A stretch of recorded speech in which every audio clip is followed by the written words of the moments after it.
when I said these characters were dead, buried, 6 feet under, and definitely not coming back? You see, that is what we in the industry call a lie.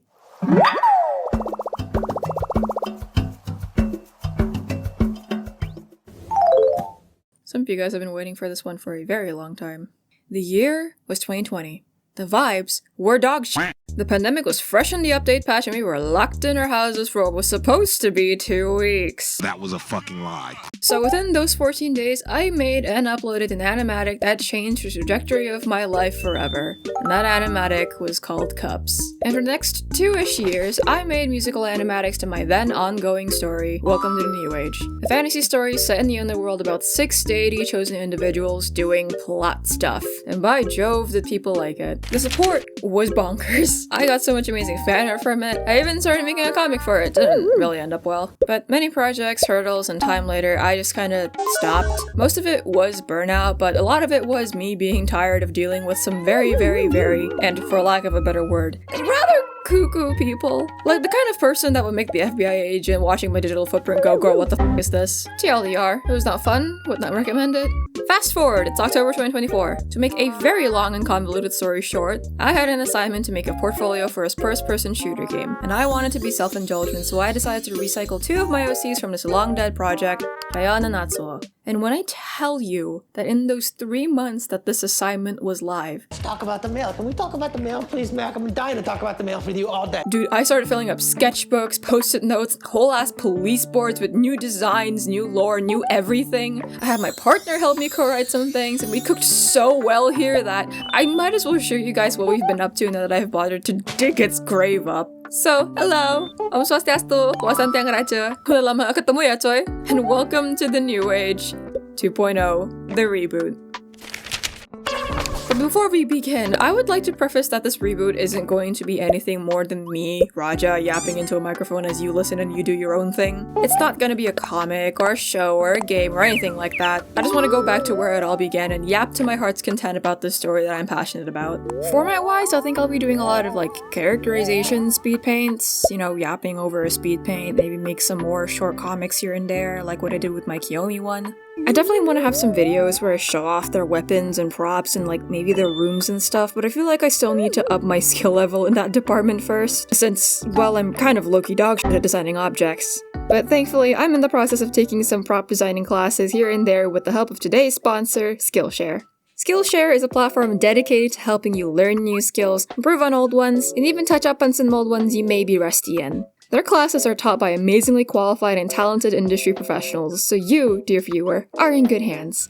At the time of scripting this, I've been taking a prop design class by Ryeon Kanvas. I hope I'm pronouncing that name right. Watching and following along with his classes has given me the motivation to start being more experimental with my prop design. I've struggled a lot with making my props way too boring because I've been way too focused on making them realistic, and realism is good, don't get me wrong, but this class has reminded me that I'm a concept artist, goddammit. I have the creative freedom to do whatever I want. That's whimsy for the win. Skillshare classes aren't limited to the creative arts either. They have a bunch of other classes available for things like writing, time management, music, photography, and even cooking. Alongside design classes, I've also been following along this class on how to make bagels and ciabattas because I haven't made bread in so goddamn long, and I'd like to finally understand what on earth a water percentage is. I do now! It's the amount of water by weight to the flour. Skillshare is all about learning at your own pace. So all their classes are structured into parts that you can pause and continue at your leisure. So you could speedrun a class, or take your sweet time. If you'd like to give it a go, the first 500 people to use my link in the description or scan the QR code will receive a 1-month free trial of Skillshare, so you can get started today. They say the more wrinkles your brain has, the smarter you are, so go out there and wrinkle your brain! Thank you to Skillshare for sponsoring this video. Back to the reboot. Now, I want to manage some expectations right from the get-go. To my longtime viewers, things are going to be very different from what it used to be. So any information you may know from classic New Age, forget about it because that ain't gonna help you around these parts. I, honest to God, have no actual memory of the full story anymore because of how, bad my long-term memory is. But if you want to play Decipher the Lore with all my old animatics and like scroll through the comment section for context and stuff, I will be linking a playlist for all 30 or so animatics in the description. Also, side note, you mean to tell me I made 31 of these bitches in 2 years? 2? Genuinely thought it was 3. What the hell was I smoking in high school? Anywho, second disclaimer is that some characters are just not here anymore. Either they've been written out of the story entirely, or they've been recycled into new characters with different names or personalities. Rewriting the series has truly been a game of killing off my darlings, and it has been so freeing in a fucked up way. And one more thing, for the sake of clarity, I will be referring to this reboot as the following: New Age 55, New Age, the Reboot, or just 55 the number. My server has also lovingly dubbed the past version of the story as Old Age for comedic purposes, and I don't think it's super funny, so I'll be referring to it as that too. I sat my lovely friends down and forced them to listen to a 2-hour-long presentation about these freaks, and I have successfully condensed it into a 26-minute long video. It took a lot of brain power, but I did it anyway. So let's just start with the ground up, shall we? New Age is set in a post-apocalyptic alternate timeline where a third world war had broken out, ending the world in a nuclear fallout that killed nearly half of the Earth's population. History loves itself some dramatic pseudonyms. Thus, historians dubbed this Third World War as the Final War, and the nuclear sickness that came after it as the Hiberna. But the common people simply knew it as the end of all days. Most people died in the war, sure, but it was the pathogens in the air that really wiped out the population. People were dying by the millions, causing the majority of people to stay in safe houses or bunkers in fear of their bodies giving out due to the atmosphere. But most people survived. They lived, yeah, but not without a genetic trade-off. These pathogens in the air that were killing off people by the millions started to affect people's DNA. Humans were developing these weird little mutations. Not anything super outrageous like the X-Men, but small things like causing people's hair to grow in weird colors. Some people developed solid black scleras. Their teeth started to grow in weirdly. The number of mutated humans started off small, but with every generation the number becomes greater and greater and more intense. I haven't fully solidified the timeline just yet, but New Age takes place in those first few generations where mutations are common, but they aren't super crazy. Did I mention that kaiju are a big problem now? I'm pretty sure I've said this on a stream before, but I really love kaiju movies. I don't know what it is, but just something about an enormous fuck you giant lizard crushing cities just makes my little monkey brain happy. Kaiju in this universe are measured like earthquakes, on a scale of 1 to 9. 1 to 3. These are the most common categories to find kaiju in. It's simply an animal with minor mutations, not something to be particularly worried about. Something like a larger than average deer or a cat with little horns. Not particularly something you should be worried about. 4 to 6. These are typically wild animals with minor to major mutations that cause increased levels of size, strength, or stamina, paired with the already heightened sense of savagery that comes with dealing with a wild animal. These are dealt with by the Kaiju Brigade, bog standard hunters that anyone can sign up for given the proper training. Applying to be a brigade hunter is similar to that of a firefighter or any first responder. A dangerous job, sure, but you're at least expected to see the end of your shift. 7 to 9, aka the big boys, the big threats. These kaiju are almost always exclusively handled by the military on account of how dangerous they are. They're rare, but they're nowhere near harmless. Kaiju in this category are almost always aggressive. They act similar to animals suffering from rabies or prions disease, and exterminating them is considered humane euthanization. These kaiju are more commonly marine animals, so the military branch that deals with these guys the most are the Naval and the Air Force. It's an extremely dangerous job. Military hunters rarely retire normally, if at all. Just like earthquakes, scientists have concluded and confirmed that a level 10 kaiju is physically and biologically impossible. But there are some conspiracy theories out there that the chances may be extremely low, but they're never zero. The military, as we know of it now, no longer exists. The Hiberna had essentially caused the mass development of using military as defense against human conflicts, so they've completely shifted gears and converted to kaiju hunting. I haven't worked on the total nitty-gritty details just yet, but this is the basic premise you'll have to know. There is so much about this world's lore I'd love to yap about, but I know for a damn fact y'all are here for the characters. So let's meet my deranged children, shall we? Natsuo is the closest thing to a main character we are going to get for this story because I do not write those with titular MCs in mind, which is probably not a good thing that I think about it. But a lot of the major plot beats revolve around Natsuo's character anyway, so he's our main character for the story. Natsuo is the eldest son to a very well-respected military family. Again, I haven't nailed down the timeline fully yet, but the story goes is that after the war, when the Hiberna had just started to take hold, the nation was absolutely racked with death, illness, and fear. But just like any other time during history, the government didn't do much for its people. especially those at the bottom of society. The Yamamotos were already extremely rich and well-connected within their community, so not wanting to see his fellow countrymen die on the streets with no authority figure to help them, a young man from the main Yamamoto family tree made it his sole mission to share his family's wealth and influence to help his community survive. And that man was none other than Natsuo's grandfather, Rokuro Yamamoto. He made sure people had the medical care that they needed, ensured people stayed properly quarantined in their homes when they needed to. He distributed aid and always made an effort to visit people to help with morale, especially to those who have lost family members. It was hard work, but in the end, when the world started to stabilize, even just a little bit, the family had been honored with the moniker, the Greater Yamamoto Family, the Clan of the People. When Rokuro passed away, the title of clan head had been given to his oldest son, Eiji Yamamoto, and with that, the title of heir had been bestowed to his own son, Natsuo. I could make a whole video about the drama that is Natsuo's family. If you're interested in that, please tell me, I'd love to tell you more. But for now, this will be the context you will need to know for what kind of burden Natsuo has been carrying for the majority of his life. Both him and his sister Kiyomi had a pretty rough childhood because of how much the burden of expectation weighed down on them. They're the classic case of eldest daughter of an Asian household and eldest son of an overbearing military father. Natsuo wasn't really allowed to be goofy or silly as a kid because their family had to seem perfect and well put together constantly. He and his sister had to be seen as good examples for other children to follow, which led to them both goofing off around in secret with their grandfather away from the prying eyes of expectation of the rest of the family. But when Rokuro died, Natsuo started to build up a very well-deserved resentment against his parents, especially his father, who now has to navigate being a clan head on top of working as an army general. To put it in layman's terms, Natsuo has a lot of daddy issues. Ever since he was a child, Natsuo knew he was going to the military. His great-grandfather did it, Rokuro did it, Eiji did it, so it was very logical that Natsuo followed in their footsteps. But the one point of freedom both him and his sister had was choosing what branch they wanted to be a part of. And Natsuo chose the Air Force. Because if there is one thing this man wanted to do since the day he formed a memory is that he wanted to fly. He wanted to be as close to the heavens as he could because the skies were his ultimate symbol of freedom. Kiyomi also chose to be in the Air Force, but instead of being a pilot, she was a military air traffic controller, and they were a fantastic duo. Brother and sister, the Yamamoto siblings. While in the Air Force, Natsuo found himself a little chaotic found family in the form of his squadron, a very well-known and extremely proficient kaiju hunting team known as Squad 15. His two housemates and besties, Nijiro and Tenji, his two other close friends, Yuna and Zayan, as well as his captain and his lieutenant, Kurosawa and Irene. And these chuckle fucks are his ride or die. He loves these freaks so much, no words can describe just how much they mean to him. And alongside the other pilots, Squad 15 also had themselves their dedicated mechanic, a very talented man who constantly butts heads with Natsuo like he's doing it for sport, who I will be talking about next.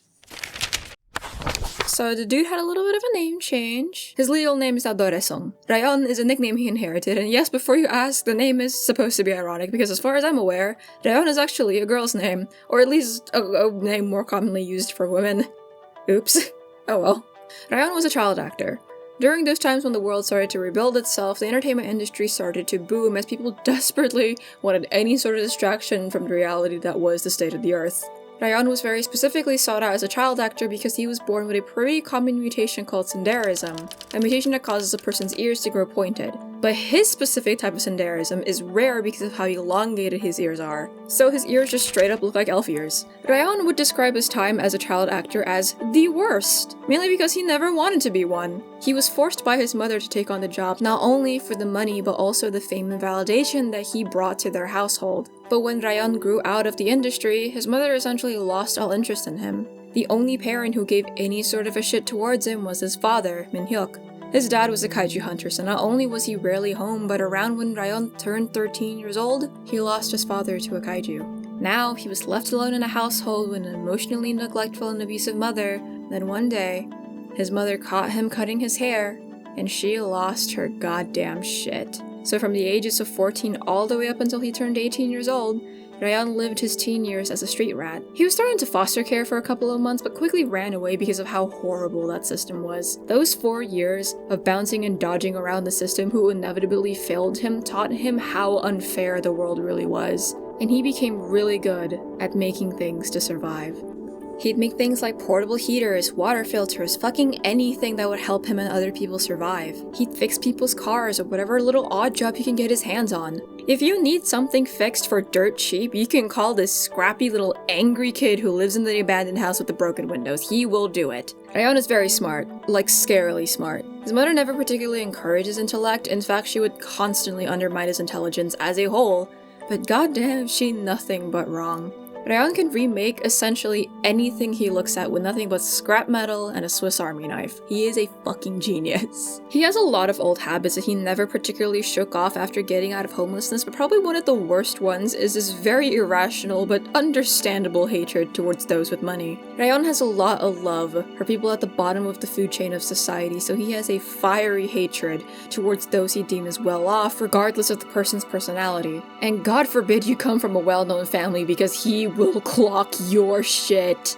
And who comes from a very rich and well-known powerful family? Yep. Just like his father, Ryeon joined the military. He joined the Air Force primarily because he really wants to make cool shit. And the Air Force has the most cool shit to tinker with. He is here for the love of the game, and he is so good at his job at fixing and improving hunting technology and gear that he got delegated to the Air Force's best squadron as their designated mechanic. It only makes sense, of course. The best hunters in the force get the best engineer the higher-ups can offer. Unfortunately, he did not like Natsuo the millisecond he made eye contact with him. Here comes a little rich boy, walking around the hangar like he owns the place. Probably got here because of daddy's influence and money. Those two do not get along. Objection! Weren't they literally married before the reboot? What gives? Yeah, in case you don't know, these two used to be married. They aren't anymore, by the way. They do get along later down the line, but their relationship will unfortunately not end in marriage. I'm sorry, their personalities are just so different now that I cannot imagine them as a traditionally romantic couple. I just can't do it, I'm sorry. Once again, I'll probably dig deeper into the nitty-gritty of their relationship more in the future, but for now, all you have to know is that after a very long time of hating each other's guts and butting heads and wanting to rip each other's throats out, they had a very intense confrontation following an accident where they realized that this beef is fucking stupid. To which Natsuo immediately latches on Ryeon like a puppy and they start becoming friends. And then not long after that, they sort of adopt a kid together. Wait, what? Okay, I think that's enough about those two for now. No. Hang on a second. Let's move on to Marshall, shall we? What do you mean they have a kid? This man. Oh god, this man. I don't think you guys understand the actual chokehold this guy had on people back in the day. Out of all of these characters, Marshall has probably changed the most. Whatever his older version is, he is no more, this new one is to stay. In an old age TM, he was your classic sadistic maniacal villain with a god complex. He is here to make his existence everyone's problem and look hot while doing it. Then during the rewrite, I gave him a daughter and that was the end of his maniacal personality. Today's pro tip, if y'all are ever stuck on writing a character, make them a girl dad. To put it bluntly, Marshall has the emotional capacity of a post-it note. He is very emotionally stunted and doesn't fully understand quote-unquote normal human emotions, so he treats life with a lot of apathy. He lives in a constant state of mundanity, and for the most part he tries to be content with it, except when he isn't. Marshall is difficult for me to explain fully, because how on earth do I start to explain the brainworms? Well, for starters, he's a doctor now. If you've been following me for a while now, you may be asking why on earth did I give this man a medical license? It's plot relevant, I promise. Marshall wasn't born with any mutation per se, but he developed one as a teenager, and his specific mutation is called limithysm. It's one of the rarest mutations in the world where it causes a person to be able to smell ailments in people's blood, which is extremely useful for somebody in the medical field. Marshall can't feel for people on an individual level, but he does care about humanity as a wider scope. He understands that people deserve a good life on a fundamental level, but relationships with individual people, it just doesn't click in his brain. He is the embodiment of for the greater good. His general apathy and lack of empathy will drive him to seeing and using people like chess pieces for the sake of his wider goal. His goal to fix the world to what it used to be, because he views radiation as a sickness that needs to be eradicated. He's a doctor and a surgeon. He's seen how much radiation destroys somebody, either due to a negative mutation or even as treatment. He hates how weak the human body is, and he wants to play God with it. He wants this world to be his Garden of Eden by any means necessary. I really love this new direction I gave him because it means I could just do so much more with him. His relationships with other characters like his boyfriend, his bestie, his daughter, I have so much more to play with. I have made a gold mine here, people. Fuck doing drugs. Have y'all ever write so good it gets you out of seasonal depression? But oh, viewer, does it get better. Okay, so I'm going to sit you OGs down for a bit because I cannot talk about this character without addressing the obvious elephant in the room with us. In the past, this particular character was paired up with another character named Faye, and to be completely and utterly honest, I did not have a fun time writing her character. On top of that, I had a very unfortunate case of somebody being overly parasocial with me due to the existence of this character, so I don't really have great memories of her. I am so sorry, Faye. You didn't deserve to be treated like that. You will be revived somehow. Rest in peace for now. Moving on. I feel like if the series had a really big fandom, it would have a tweet something along the lines of y'all want complex female characters, but y'all couldn't handle her. Leia is what doctors like to call a hot mess. To no fault of her own for the most part. Leia is a twin. She and her brother Makobono have been attached by the hip from day one, and they were inseparable. Not only because of their very nature of being twins, but also because of Mako's health issues. Mako was born with Castor syndrome, an unofficial medical phenomenon that when a twin is born with a significantly weaker immune system than their sibling. Mako had leukemia as a child. He was constantly out of the hospital, constantly needing checkups, and he got hurt very easily. Leia had spent the majority of her life being his protector to the point that she had subconsciously regressed Mako to being years younger than her instead of just minutes. Just like the rest of the protagonist cast, Leia and Mako did not have an easy childhood. Mako was mostly neglected and ignored by their father and stepmother and primarily taken care of by their godfather Davy. Mako was too sick for them to really do anything and mostly saw him as useless due to his weak health. His sister, on the other hand, got the worst of their treatment. Because while Mako was physically and emotionally neglected, Leia got effectively the opposite, in the worst way possible. When the twins got older, Mako's cancer had unfortunately relapsed, and to pay for his treatment and medication, Leia joined the military. And dear God, there is no word out there that could describe how much she hates it. Because if there's one thing she hates more than her father and stepmother, it's the military. But it's not like she has any other choice. No other job would take her. And besides, it pays really well.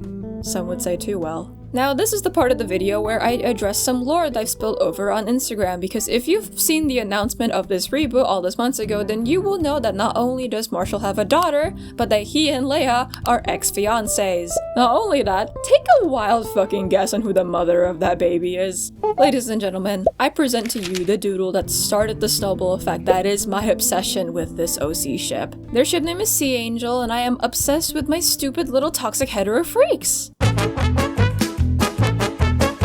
I used to hate writing romantic subplots before I realized that I could make them absolutely horrendously unhealthy. So they met while Marshall was a resident at the clinic Mako had his checkups, and while waiting for her brother, Leia would chat him up. They kept up this routine for a while until Leia asked if they could chat outside of work.